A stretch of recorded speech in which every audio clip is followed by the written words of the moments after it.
어느 교회에 고집이 아주 세면서도요, 호기심이 아주 많으신 한 집사님이 계셨습니다.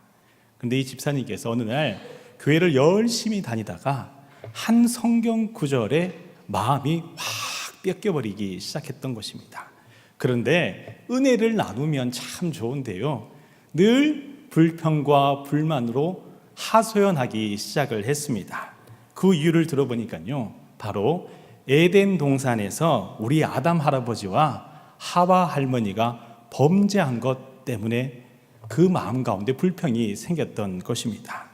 그래서 조금 힘든 일이 있을 때마다 우리 할아버지 아담 때문에, 우리 할머니 하와 때문에 내가 하는 농사가 할 때마다 안 되고, 이 농사 하지 않아도 평안하게 잘 살 수 있는데 왜 죄를 범해서 이 땅이 에덴 동산 같은 낙원이 되지 않고 이렇게 힘겨운 현실이 우리 가운데 있는 것인가, 혀를 끌끌 차며 날마다 그 교회에서 불평 불만을 하소연하였다라는 것입니다. 듣다 못해서 목사님께서 찾아가서 성경 말씀을 잘 설명해 주었지만요, 그 마음 가운데에 불평 가득한 마음이 씻겨지지 않았습니다. 그러면서 이 집사님이 하시는 말씀이요, 목사님, 제가 만약 아담이었다면, 제 아내가 만약 하와였다면요, 절대 그 죄를 범하지 않을 것입니다. 호언장담하며 다녔습니다. 그러던 어느 날 목사님께서 이 집사님 부부네를 집으로 초청하여 저녁 식사를 함께 하게 되었습니다. 음식을 잘 차려놓고요, 감사기도도 하나님께 잘 드리고 이제 식사를 함께 합시다 라고 했는데요, 밖에서 급하게 문을 두드리며 한 사람이 찾아왔습니다. 목사님, 급한 신방이 생겼습니다. 빨리 나가셔야 되겠어요. 이렇게 이야기하자 목사님이 네, 알겠습니다 하시고는 이 집사님 부부 네를 두고, 집사님, 이제 기도도 잘 하였고요, 음식도 잘 차려져 있으니 먼저 드시고 계세요. 저는 급히 나갔다가 다시 돌아올게요. 그런데 집사님, 이것 한 가지만은 꼭 하지 마시고 기다려 주세요. 저기 식탁 중앙에 큰 그릇이 있어요. 이 그릇을 열지 마시고요, 제가 돌아올 때까지 꼭 그냥 놔두세요. 제가 나중에 뭔지 다 알려드릴게요 라고 하고 나가셨습니다. 집사님 내외가 식사를 한참 하는데 너무 궁금한 거예요. 도대체 목사님께서 저 그릇 안에 무엇을 두었을까 너무 궁금한 나머지 열어볼까 말까 열어볼까 말까 하다가 어떻게 했을까요? 그만 그 그릇을 철컥 열어보았던 것입니다. 그러자 그 안에서 큰 새 한 마리가 갑자기 날개를 푸덕푸덕거리면서 온 부엌과 방을 다 날아다니기 시작하였습니다. 집사님 부부 네가 이 새를 빨리 잡아야 되겠구나 생각해서 목사님께서 오시기 전에 빨리 그릇에 다시 넣어둬야 되겠다 해서 막 잡으려고 하였지만 새가 어찌나 빠른지요, 도저히 잡을 수가 없고 오히려 온 집안이 난장판이 되기 시작했습니다. 이윽고 목사님께서 들어오셨습니다. 그때에 목사님께서 그 광경을 보시고는 집사님께 흐뭇한 웃음을 지으시면서 이렇게 이야기를 하시더라는 것입니다. 집사님과 사모님께서 딱 아담 할아버지와 하와 할머니의 자손이 맞는 것 같습니다. 하지 말라고 하는 것을 그렇게 하는 것을 보니 딱 집사님 부부네가 아담과 하와 할머니의 자손인 것 같네요. 그러자 이 집사님 부부네가 목사님, 이제야 깨달았습니다. 제 고집대로 행하고 제 마음대로 했던 것 이제 다 회개합니다. 이렇게 하나님 앞에 회개하고 성도들 앞에 회개하고 목사님 앞에 회개하였다는 이야기를 들은 적이 있습니다. 오늘 본문에서도요, 평생 하나님 앞에 회개하지 않고 자기 뜻대로 자기 마음대로 살아가는 한 왕이 등장합니다. 그는 바로 사울 왕이었습니다. 사울 왕은요, 다윗을 너무 시기한 나머지 끊임없이 다윗을 죽이려고 하였습니다. 그런데 오늘 본문을 보면요, 오히려 사울이 엔게디에 있는 한 동굴에서 다윗에게 죽임을 당할 뻔하지요. 그런데 다윗은요, 사울을 죽이지 않고 이것은 하나님의 뜻이 아니라며 그를 돌려보내 줍니다. 그때 사울은요, 그 동굴에서 유유자적 나오게 되지요. 그런데 이 장면을 두고 오늘 본문 7절 말씀을 보면요, 사울이 일어나 굴에서 나가 자기 길을 가니라 굴에서 일어나 자기 길을 가니라 라고 기록하고 있습니다. 여러분, 여기서 특별한 단어 한 가지가 있습니다. 그것은 바로요, 자기 길을 갔다라고 하는 것입니다. 성경은 사울이 그냥 동굴에서 나갔다라고 기록만 해도요 충분합니다. 그런데 나갔다라고 표현하지 않고요, 구체적인 부연 설명을 하기를 사울은 자기 길을 갔다라고 표현합니다. 왜 그럴까요? 사울은 지금까지 끊임없이 하나님 앞에 불순종하고 하나님께서 경고의 메시지, 회개의 메시지를 주셨음에도 불구하고 자기 길을 강팍한 마음으로 걸어갔다는 것을 성경이 강조하는 것입니다. 오늘은 그 이유를 함께 살펴보고 사울을 반면교사 삼아서 우리가 행해야 할 중요한 것 세 가지를 함께 살펴보겠습니다. 여러분, 먼저 첫 번째 교훈은요, 눈으로 보기에 좋고 귀로 듣기에 좋은 것에 현혹되지 않아야 한다라고 하는 것입니다. 사울은요, 눈으로 보기에 좋은 것, 귀로 듣기에 좋은 것에 늘 현혹되는 사람이었기 때문에 눈으로 보이지 않는 하나님, 들리지 않는 하나님의 말씀 앞에 순종하지 못했습니다. 다 함께 우리 본문 1절과 2절의 말씀을 함께 읽겠습니다. 본문 1절, 2절의 말씀을 함께 읽겠습니다. 시작. 사울이 블레셋 사람을 쫓다가 돌아오매 어떤 사람이 그에게 말하여 이르되 보소서 다윗이 엔게디 광야에 있더이다 하니 사울이 온 이스라엘에서 택한 사람 3,000명을 거느리고 다윗과 그의 사람들을 찾으러 들염소 바위로 갈새. 아멘. 여러분, 본문 1절의 배경을 살펴보면요, 사울은 계속 다윗을 쫓아다녔습니다. 그리고 거의 다윗을 잡을 뻔하였습니다. 그런데요, 다윗을 잡을 뻔하였는데 바로 그 순간 블레셋 사람들이 이스라엘을 침략하였다, 침공하였다는 소식을 듣게 되죠. 사울은요, 다윗 잡기를 포기하고 블레셋과 전쟁을 하러 그 발걸음을 돌이키게 됩니다. 그런데 사울은요, 전쟁이 끝나자마자 군사를 재정비해야 함에도 불구하고 곧바로 다시 엔게디 광야로 달려오게 됩니다. 그 이유는 1절에서 어떤 사람이 곧바로 사울에게 말하기를 사울 왕이시여 다윗이 엔게디 광야에 있습니다 라고 보고하였기 때문입니다. 여기서 우리가 주목할 단어 엔게디 광야라고 하는 단어에서요, 여러분, 광야라는 단어의 의미는요, 텅 비고 아득히 넓은 들이라는 의미를 가지고 있습니다. 그런데 여러분, 24장 1절 바로 전에 있는 23장 29절의 말씀을 보면요, 다윗이 숨어있던 곳이 광야가 아닙니다. 어디일까요? 엔게디 요새라고 설명을 하고 있지요.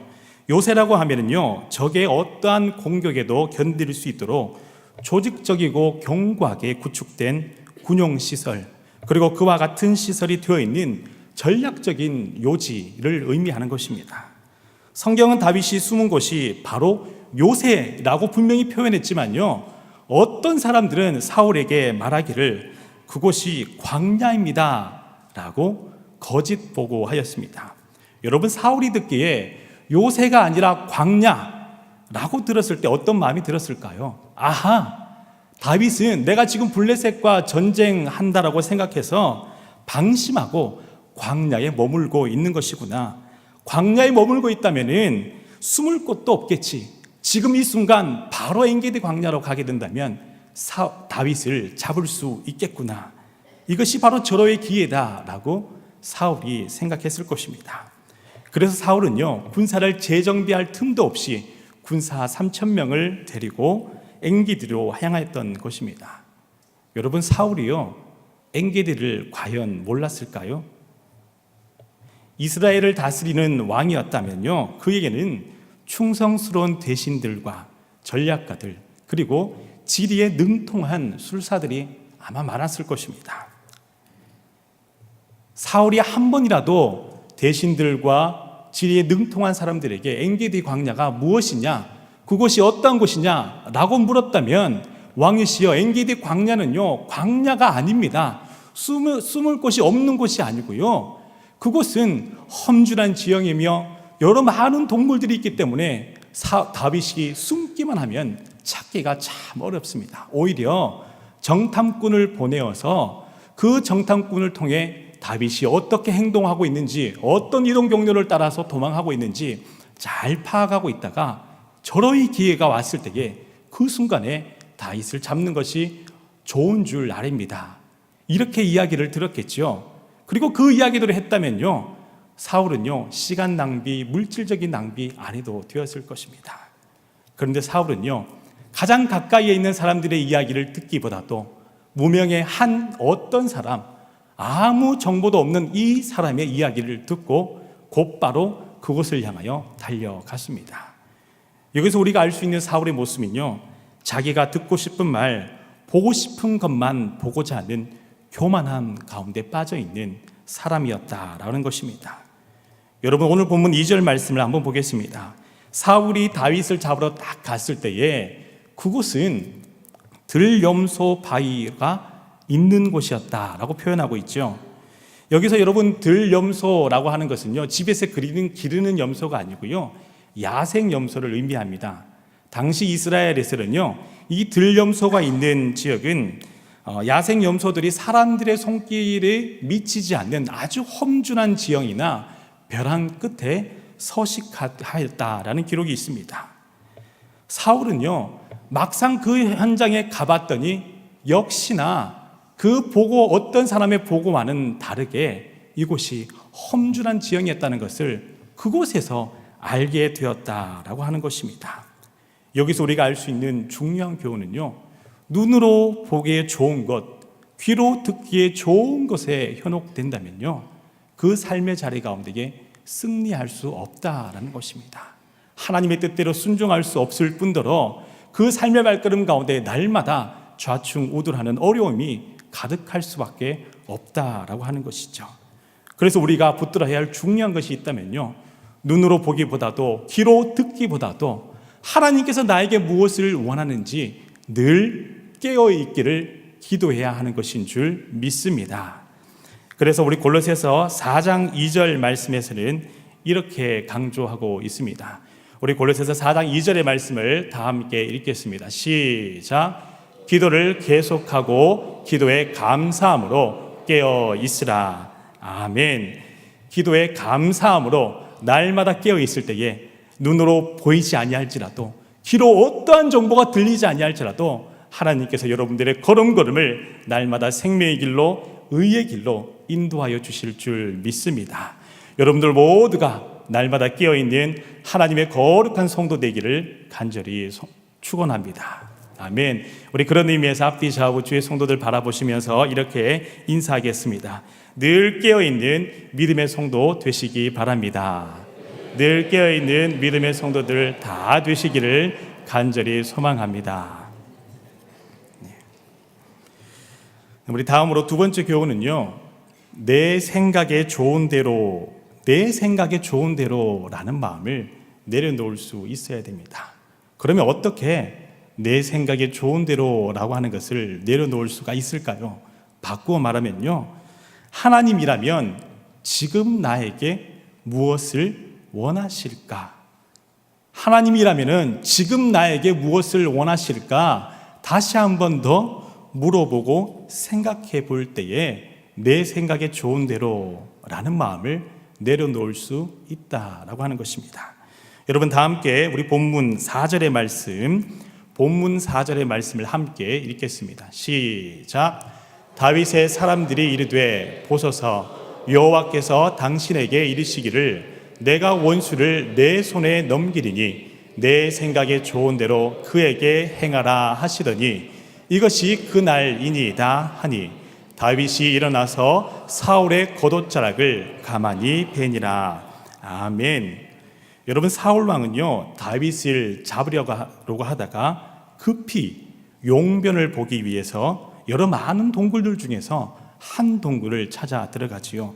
그런데 하필이면 그 동굴이 다윗과 그 따르는 무리들이 숨어있던 동굴이었습니다. 사울이 그 용부가 용변이었기 때문에 더 이상 호위병들이 따르지 않았습니다. 그래서 무리들은요, 다윗에게 말하기를 이것은 하나님께서 주신 절호의 기회입니다. 이 기회를 잘 활용하여 생각에 좋은 대로 행하십시오 라고 충언하였던 것이죠. 여러분, 여기서 주목할 만한 단어는요, 생각이라는 단어입니다.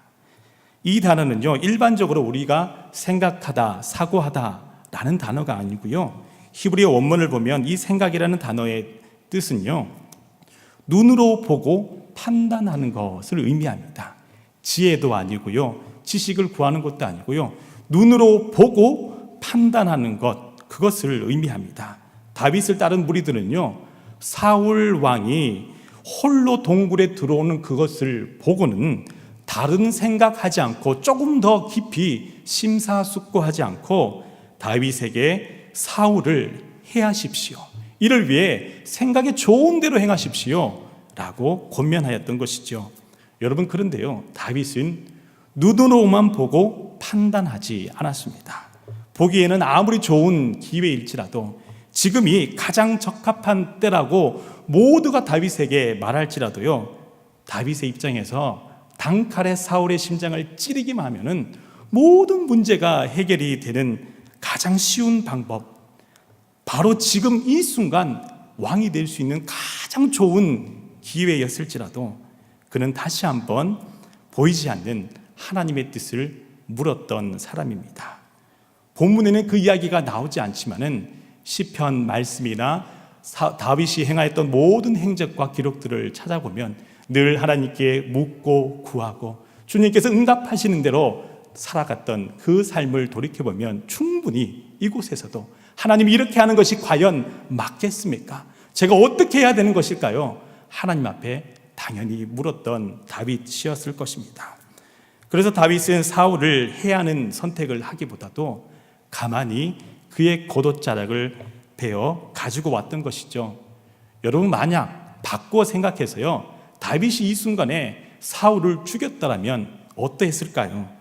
사울을 해하는 그 순간 다윗의 이름은요, 쿠데타를 일으켜서 왕을 시해하고 차기 왕에 올랐던 사람이라는 오명이 남게 되었을 것입니다. 그렇다면 다윗을 따르는 지파들과 사울 왕을 따르는 지파들과 내전이 생기게 되지 않았을까요? 또 다른 왕들이, 또 다른 사람들이 내가 왕이 될 자격이 있다라고 수많은 어려움과 전쟁의 소용돌이에 휩싸이게 되었을 것입니다. 그렇다면 다윗 시대에는 통일 왕국이 이루어지지 않았을 것입니다. 그러나 다윗이 자신의 방법대로 해결하기보다는 모든 것을 하나님께 다 맡겨드리고 순리대로 그분의 방법대로 순종하였을 때에 하나님께서는 이스라엘 모든 백성들이 다윗을 왕으로 인정하고 순적하게, 그리고 가장 강대한 통일 왕국을 하나님께서 다윗에게 선물로 주셨다라는 것입니다. 여러분, 마하트마 간디는 그의 일기를 통해서 이렇게 고백합니다. 인간은 자신만으로는 아무것도 아닙니다. 그러나 자신을 하나님께 맡기면 모든 것이 될 수 있습니다. 여러분, 그런데 이것은 간디가 말하기 전에요, 하나님께서 말씀을 통하여 우리에게 먼저 하신 말씀입니다. 여러분, 다 함께 시편 37편 5절과 6절의 말씀을 함께 읽겠습니다. 시편 37편 5절과 6절의 말씀을 앞에 화면을 보고 함께 읽겠습니다. 시작. 내 길을 여호와께 맡기라. 그를 의지하면 그가 이루시고 내 의를 빛같이 나타내시며 내 공의를 정오의 빛같이 하시리로다. 아멘. 여러분, 가장 어리석은 방법 같아 보여도요, 내 물질과 내 시간을 허비하는 것, 낭비하는 것 같아 보일지라도 이것이 하나님께서 원하시는 길이고 하나님께서 응답하신 길이라면 그 길로 걸어가는 것이 가장 완전한 길이며 가장 행복한 지름길인 줄 믿습니다. 여기서 우리가 알 수 있는 중요한 교훈은 내 생각에 좋은 대로라는 마음을 내려놓을 때에 하나님께서는 더 좋은 길로 여러분들의 앞길을 인도하시고 그 걸음 가운데에 함께 동행하신다라는 것입니다. 이와 같이 이 자리에 계신 우리 신의교회 성도 여러분, 여러분들 모두가 내 생각에 좋은 대로라는 생각을 잠시 내려놓고 하나님께서 지금 나에게 무엇을 원하실까? 하나님께서 원하시는 그 방법은 무엇일까? 다시 한번 나를 돌아보며 깨어있기 위하여서 더욱더 기도하고 더욱더 감사함으로 하나님 앞에 서시는 여러분들 모두가 되기를 간절히 소망합니다. 아멘. 그런 의미에서 우리 앞뒤 좌우 주의 성도들을 바라보시면서 이렇게 인사하도록 하겠습니다. 더 좋은 길로 인도하시는 주님 바라보시기를 바랍니다. 더 좋은 길로 인도하시는 주님 바라보시는 여러분 되시기를 간절히 소망합니다. 더 좋은 길로 인도하시는 주님 바라보는 우리 초등부 여러분 모두가 되기를 간절히 소망합니다. 아멘. 여기서 우리는 다음과 같은 질문을 던지게 됩니다. 여러분, 다윗과 같이요, 눈에 보이는 대로, 귀로 듣기에 좋은 대로, 그리고 내 생각에 좋은 대로 행하지 않고요, 옳은 길을 선택하기 위해 우리는 어떻게 해야 할까요? 이에 대한 대답으로 마지막 세 번째 교훈은요, 옳은 길의 기준이 늘 하나님의 말씀이 되어야 한다라는 것입니다. 여러분, 다 함께 본문 6절과 7절의 말씀을 읽겠습니다.